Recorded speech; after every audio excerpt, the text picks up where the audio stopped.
Mind power जो है, तो परमात्मा ने मन दिया है, 4% सिर्फ विकसित है, ओनली 4%। 96% का मालूम ही नहीं, अंदर है मेरे पास, लेकिन खजाना है मुझे पता ही नहीं।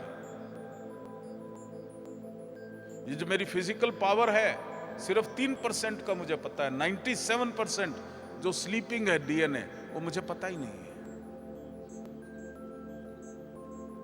सिर्फ कॉन्शियस माइंड को मैं जानता हूं, सिर्फ 4%, और उसी पे तिकड़म लगाता हूं। उसी में वो भिखारी को 2000 मिल गया, आज लॉटरी लग गई, आज लॉटरी लग गई, इसी में मैं दौड़ाता हूं उसको।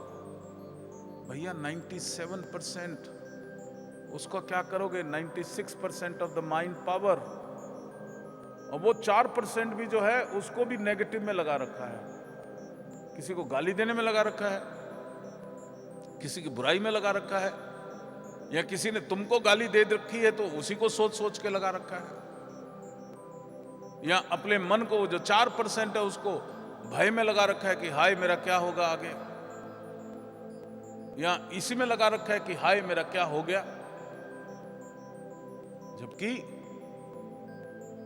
मन जो है, मन के द्वारा ही परमात्मा को प्राप्त कर सकते हो, मन के द्वारा ही अनंत को जगा सकते हो, मन के द्वारा ही अपने भीतर की सोई हुई शक्तियों को जगा सकते हो, और मन के द्वारा ही अधोगति को प्राप्त होकर 84 लाख योनियों में कीड़ा, चूहा, गधा कुछ भी बन सकते हो।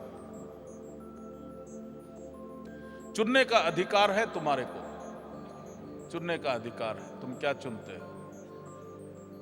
क्या तुम चाहते हो कि अनमोल जीवन होए,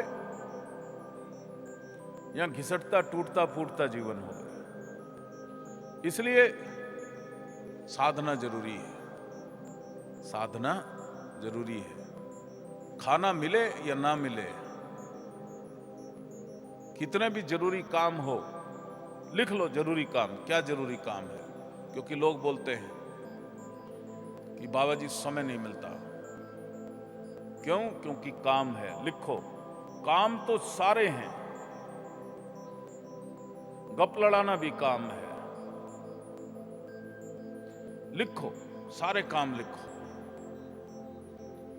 अब उस काम के आगे लिखना आवश्यक, अति आवश्यक, जो मेरे जीवन को बदलेगा, वो काम लिखो।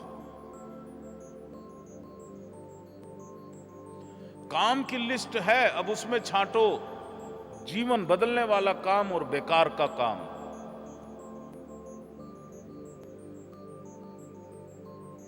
बेकार का काम करने से तुम बेकार हो जाओगे, क्योंकि मनुष्य कर्म योनि है। काम यानी कि कर्म, काम यानी कि कर्म। जो बेकार का कर्म है, यदि उसको चुनता है मनुष्य, कोई भी मनुष्य बेकार के कर्म को चुनता है, वो बेकार हो जाएगा। रद्दी कर्म को चुनेगा, वो रद्दी हो जाएगा। जो नेगेटिव कर्म को चुनेगा, वो नेगेटिव हो जाएगा। जो किसी को हानि पहुंचाने वाले कर्म को चुनेगा, प्रकृति उसको हानि पहुंचा देगी। कोई बेईमानी करने वाला कर्म को चुनेगा तो प्रकृति 1000 लोग भेज देगी उसके ऊपर सेंध लगाने के लिए। कर्म योगी हो तो कर्म योग का मतलब समझो। योग जुड़ा है, योग, खाली कर्म नहीं है। बहुत लोग ऊटपटांग काम करते हैं और बोलते भैया हम तो कर्म योगी हैं। तुम खाली कर्मी हो, तुम खाली कर्मचारी हो, योगी नहीं हो। योग की परिभाषा समझो। योग का मतलब जुड़ना। जिसके साथ जुड़ोगे वैसे हो जाओगे।